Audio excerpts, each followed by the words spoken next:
இங்கே இருக்கக்கூடிய மக்களுடைய வாழ்க்கை தரம் எப்படி மேம்பட வேண்டும் என்பதையெல்லாம் தீர்மானிப்பது உங்களுடைய வாக்குகள் தான். நீங்கள் சிந்தித்து பார்க்க வேண்டும். 60 ஆண்டு காலமாக இந்த மண்ணிலே திராவிட முன்னேற்ற கழகம், அண்ணா திராவிட முன்னேற்ற கழகம் என்று தொடர்ச்சியாக திராவிட கட்சிகள் ஆண்டு கொண்டிருக்கிறது. இந்த சட்டமன்ற தொகுதியை பொறுத்தவரை நாடாளுமன்ற உறுப்பினராக கிட்டத்தட்ட 25 ஆண்டுகளுக்கு மேலாக, கால் நூற்றாண்டுகளுக்கு மேலாக ப. சிதம்பரம் அவர்கள் இருந்திருக்கிறார். அவருடைய மகன் கார்த்திக் சிதம்பரம் தற்போது இரண்டாவது முறையாக நாடாளுமன்ற உறுப்பினராக இருந்து கொண்டிருக்கிறார். காங்கிரஸ் கட்சியினுடைய ஆளுகைக்குள்ளாக பல முறை இந்த சட்டமன்ற தொகுதி இருந்திருக்கிறது. திமுக அதிமுகவினுடைய ஆளுகைக்குள்ளாக இருந்திருக்கிறது.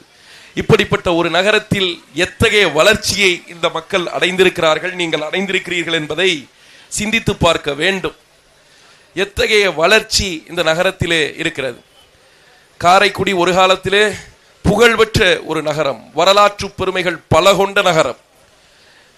உலகின் பல நாடுகளுக்கு இங்கிருந்து வாணிபம் நடைபெற்றிருக்கிறது. ஆனால் அப்படிப்பட்ட ஒரு ஊர், தமிழுக்கு அள்ளி கொடுத்த ஊர், தமிழை உலகம் முழுமைக்கும் கொண்டு போய் சேர்த்ததிலே பெரும் பங்கு வகித்த ஒரு ஊர், மிக முக்கியமான ஒரு நகரம் இன்று சர்வ நாஸ்தியாகி இருக்கிறது. சுற்றிலும் இங்கே வாழக்கூடிய மக்கள் செழிப்புற்று இன்புற்று வாழ்வதற்கு, பொருளாதாரத்தை ஈட்டிக் கொள்வதற்கு எந்த வழியிலும் எந்த வாய்ப்பிலும் வழிவாய்ப்பற்று எந்தவித தொழிற்சாலைகளோ வேலை வாய்ப்புகளோ எந்தவித முன்னேற்றமுமோ இந்த மக்களுக்கு இல்லை. பெரும்பாலும் இங்கே இருப்பவர்கள் தங்களுடைய பிள்ளைகளை வெளிநாடுகளுக்கு அனுப்பி, தூர தேசத்திற்கு அனுப்பி, வேகாத வெயிலிலே அரபு தேசங்களிலே வெம்பாடுபட்டு சம்பாதிக்கிற அந்த பணத்திலே இங்கே அவர்கள் வாழ்க்கையை ஓட்டி கொண்டிருக்கிறார். இத்தனை ஆண்டு காலம் இந்த மண்ணை ஆண்டவர்கள், இத்தனை ஆண்டு காலம் ஆண்ட திமுக, இத்தனை ஆண்டு காலம் ஆண்ட அதிமுக, காங்கிரஸ் போன்ற கட்சிகள் இங்கே இருக்கக்கூடிய மக்களின் வாழ்வாதாரத்தில் எவ்வித மாற்றத்தையும் உருவாக்கவில்லை என்பது அவலத்திலும் பேரவலம். ஒரு காலத்திலே படிப்பிற்கு புகழ்பெற்ற நகரமாக இருந்த காரைக்குடி, கல்வி வளர்ச்சிக்கு மிக மிக முக்கிய பங்காற்றிய காரைக்குடி இன்று சாராய கடைகளுடைய ஊராக இருக்கிறது. இந்த ஊரிலே மட்டும் கிட்டத்தட்ட 20 தனியார் சாராய மதுபான கடைகள் இயங்குகிறது. அத்தனையும் யாராலே? இங்கே இருக்கக்கூடிய சட்டமன்ற உறுப்பினராலே. இந்த ஊர் கிட்டத்தட்ட கடந்த 5 ஆண்டுகளில் 30க்கும் மேற்பட்ட கொலைகள் இங்கே நடந்திருக்கிறது. கடந்த ஓராண்டில் மட்டும் கிட்டத்தட்ட 12-13 கொலைகள் நடந்திருக்கிறது. பெண்களுக்கு பாதுகாப்பு இல்லாத சூழல் நிலவுகிறது. ஆக இப்படிப்பட்ட நிலைமைதான் இந்த ஊரிலே இருக்கிறது. இங்கே இருக்கக்கூடிய பெரும்பான்மையான கிராமங்களில், பெரும்பான்மையான பகுதிகளில் இருக்கக்கூடிய மக்களுக்கு நல்ல தண்ணீர், குடி தண்ணீர் இல்லை. உப்பு நீர் நிலத்திலிருந்து வருகிறது. உப்பு நீரை எடுத்து குடித்து வாழ்க்கையை ஓட்டுகிற நிலைமையிலே அவர்கள் இருக்கிறார்கள். கிட்டத்தட்ட எல்லோராலும் கைவிடப்பட்ட ஒரு நகரமாக இந்த காரைக்குடி இருக்கிறது. எத்தகைய வரலாற்று சிறப்புகளை இந்த நகரம் பெற்றிருந்ததோ அந்த அளவிற்கு கேடுகளை இந்த நகரம் சுமந்து கொண்டிருக்கிறது. இதிலே மதிப்பிற்குரிய அண்ணன் கார்த்திக் சிதம்பரம் அவர்கள் அண்ணன் சீமான் குறித்து விமர்சனத்தை முன்வைக்கிறார். சீமான் அவர்களுக்கு இந்த ஊரில் வீடில்லை, அதனாலே இங்கே நிற்கக்கூடாது என்று. இதெல்லாம் எவ்வளவு அபத்தமான பேச்சு! இதெல்லாம் ஒரு அரசியல்வாதி பேசுகிற பேச்சா? அப்படி பார்த்தால் அந்த கட்சியினுடைய தலைவர், பெருமதிப்பிற்குரிய ஐயா காமராசர் அவர்கள் முதலாக குடியாத்தம் என்ற வட தமிழகத்திலே குடியாத்தம் என்ற சட்டமன்ற தொகுதியிலே நின்று வெற்றி பெற்று சட்டமன்றத்திற்குள் சென்று முதலமைச்சரானாரே ஐயா காமராசர் அவர்களுக்கு, அவர் கட்சியினுடைய தலைவர் எங்கள் ஐயா காமராசர் அவர்களுக்கு குடியாத்தத்திலே வீடு இருந்ததா? இது என்ன மாதிரியான கேள்வி?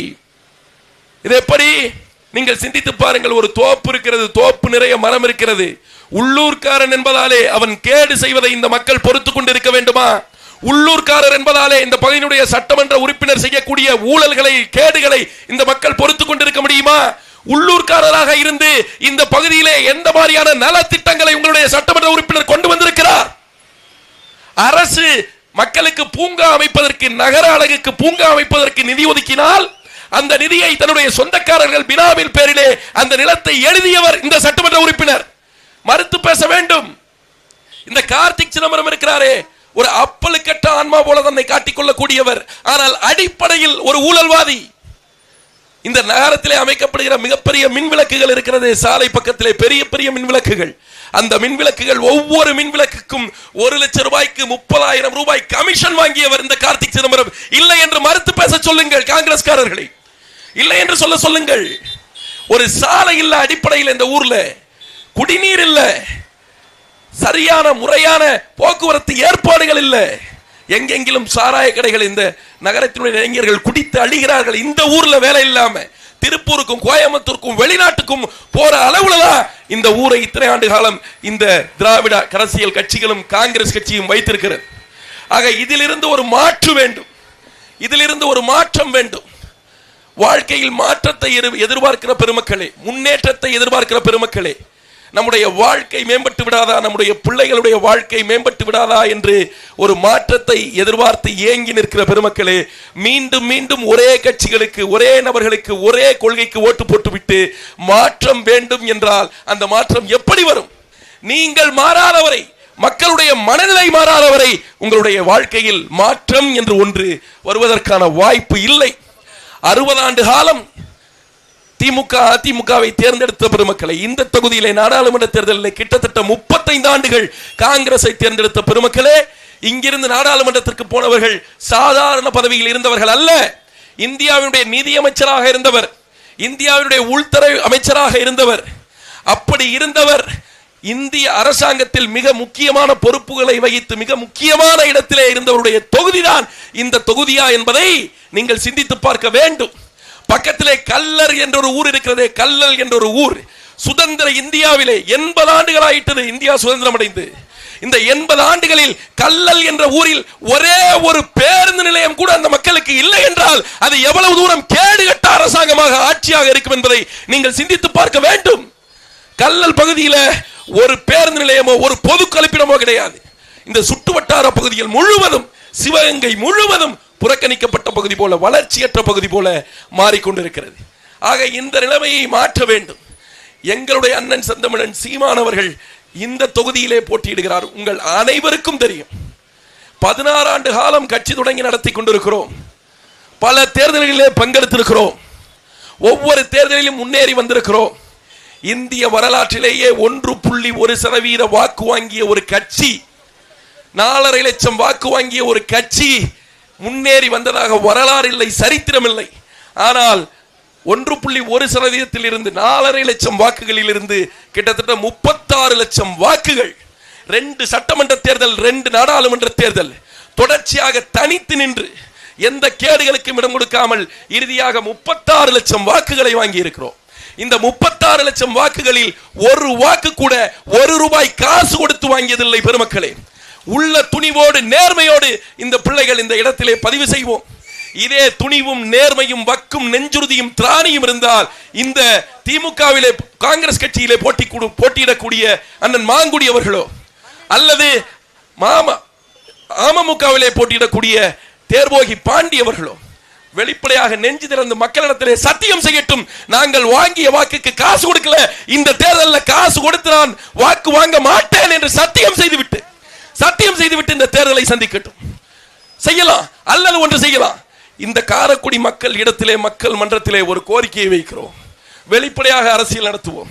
இந்த மக்கள் திரண்டு நிற்கட்டும், சட்டமன்ற தொகுதியுடைய மக்கள் திரண்டு நிற்கட்டும். ஒரு மேடை வைப்போம். இந்த தொகுதியிலே போட்டியிடுகிற சட்டமன்ற வேட்பாளர்கள் அனைவரும் ஒரே மேடையிலே பேசட்டும், மக்களிடத்திலே அரசியல் பேசட்டும். எங்கள் அண்ணன் சீமான் முன்னால் பேசி அவர்கள் வென்று விடட்டும். மதிப்பிற்குரியவர்களே, வென்று விடட்டும். அதற்கான எந்த விதமான வாய்ப்புகளும் இல்லை.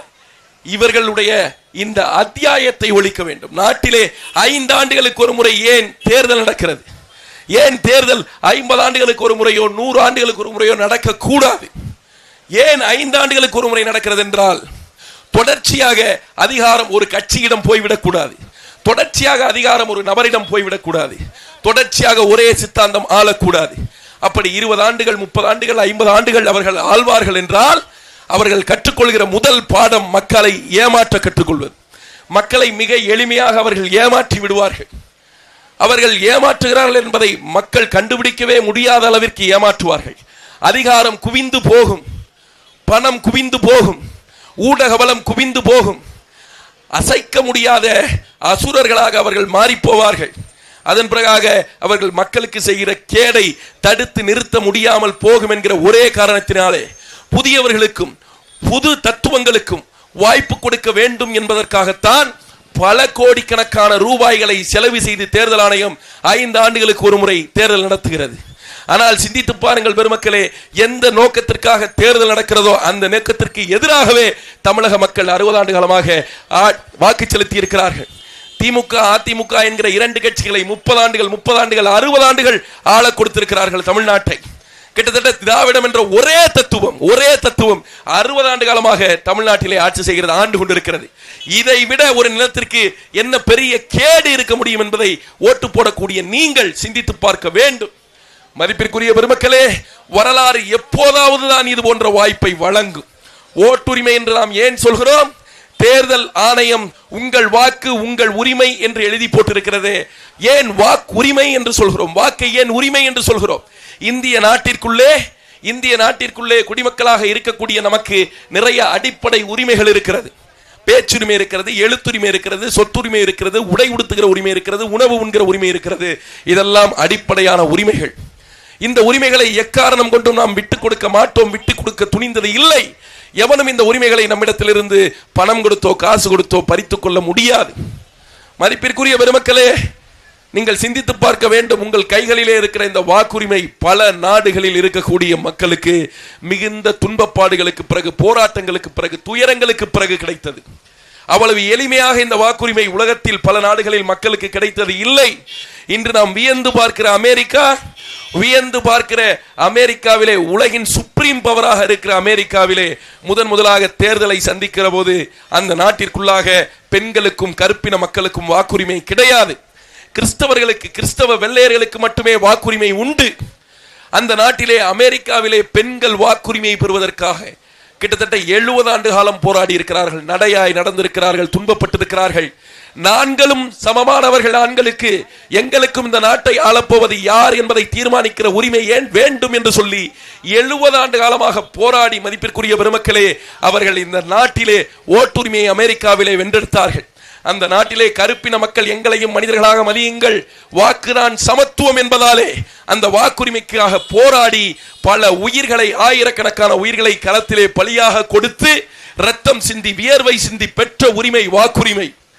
ஐரோப்பாவிலே வாக்குரிமையை பெண்கள் பெறுவதற்கு பல்லாண்டு காலம் போராடினார்கள். இவ்வளவு ஏன் நம்மை ஆண்ட இங்கிலாந்து, ஒரு மகாராணியாலே ஆளப்பட்ட இங்கிலாந்து, அந்த இங்கிலாந்திலே தேர்தல் வருகிற போது பெண்களுக்கு வாக்குரிமை இல்லை. பெண்கள் 2ஆம் தர குடிமக்களாக நடத்தப்பட்டார்கள்.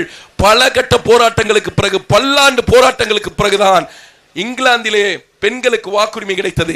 உலகம் முழுவதும் போராடி பெற்ற உரிமை வாக்குரிமை இந்தியர்களுக்கு என்னவென்றால் அது சுதந்திரம் அடைந்த பிறகு, அரசியலமைப்பு சட்டம் இயற்றப்பட்ட பிறகு எளிமையாக கிடைத்து விட்டது. அதுதான் இந்தியாவிலே பெரிய சிக்கல். இந்த நாட்டிலே சிக்கல் என்னவென்றால், எளிமையாக எதுவெல்லாம் கிடைக்க வேண்டுமோ அதற்கெல்லாம் இன்று வரை நாம் போராடி கொண்டிருக்கிறோம். எதெல்லாம் போராடி வென்றெடுக்க வேண்டுமோ அதெல்லாம் நமக்கு எளிமையாக கிடைத்து விட்டது. நமக்கு எளிமையாக கிடைக்க வேண்டிய குடி தண்ணீருக்காக இந்த நகரம் போராடி கொண்டிருக்கிறது. சாலை போக்குவரத்து, நல்ல சாலை வசதிகளுக்காக நாம் போராடி கொண்டிருக்கிறோம். அடிப்படையில் கிடைக்க வேண்டிய நல்ல கல்விக்காக, தரமான கல்விக்காக நாம் போராடி கொண்டிருக்கிறோம். அடிப்படையிலே கிடைக்க வேண்டிய நல்ல சுகாதாரத்திற்காக, மருத்துவத்திற்காக நாம் போராடி கொண்டிருக்கிறோம். ஆனால் உலகின் வளர்ந்த நாடுகள் அத்தனையும் இவை தரமாக, எளிமையாக மக்களுக்கு கிடைக்கிறது. எளிமையாக கிடைக்க வேண்டியவை எல்லாம் இந்தியர்களுக்கு, தமிழ்நாட்டிற்கு, இங்கே இருக்கக்கூடிய மக்களுக்கு கிடைப்பதற்கு நாம் நித்தம் போராட வேண்டியிருக்கிறது. அதே சமயம் போராடி பெற வேண்டிய சுதந்திரம் இந்த நாட்டிற்கு கத்தியின்றி, ரத்தமின்றி, அகிம்சா முறையிலே கிடைத்தது. போராடி பெற வேண்டிய வாக்குரிமை மிக எளிமையாக மக்களுக்கு கிடைத்தது. உலகத்திலே அமெரிக்கர்கள் போராடி வாக்குரிமை பெற்றதாலே, ஐரோப்பியர்கள் போராடி வாக்குரிமை பெற்றதார்கள், இங்கிலாந்துக்காரர்கள் போராடி வாக்குரிமை பெற்றதாலே அவர்களுக்கு அந்த வாக்கினுடைய மதிப்பு தெரியும், அந்த வலிமை தெரியும். அதனாலே அமெரிக்காவிலே ஒரு அரசியல்வாதி போய் அந்த மக்களிடத்திலே, நான் உங்களுக்கு 5000 ரூபாய் காசு தருகிறேன், நீங்கள் எனக்கு வாக்கு போடுங்கள் என்று காசு கொடுத்தால் அந்த மக்கள் அந்த அரசியல்வாதியை செருப்பாலே அடிப்பார்கள். இங்கிலாந்திலே போய் நான் உங்களுக்கு காசு தருகிறேன், நீங்கள் ஓட்டு போடுங்கள் என்று சொன்னால் அந்த மக்கள் அவர்களை செருப்பாலே அடிப்பார்கள். ஆனால் இந்தியாவிலே இங்கே காசு தருகிறேன் என்று சொன்னால் மக்கள் ஓட்டு போடுகிறார்கள். அதுதான் துயரத்திலும் பெருந்துயரம்.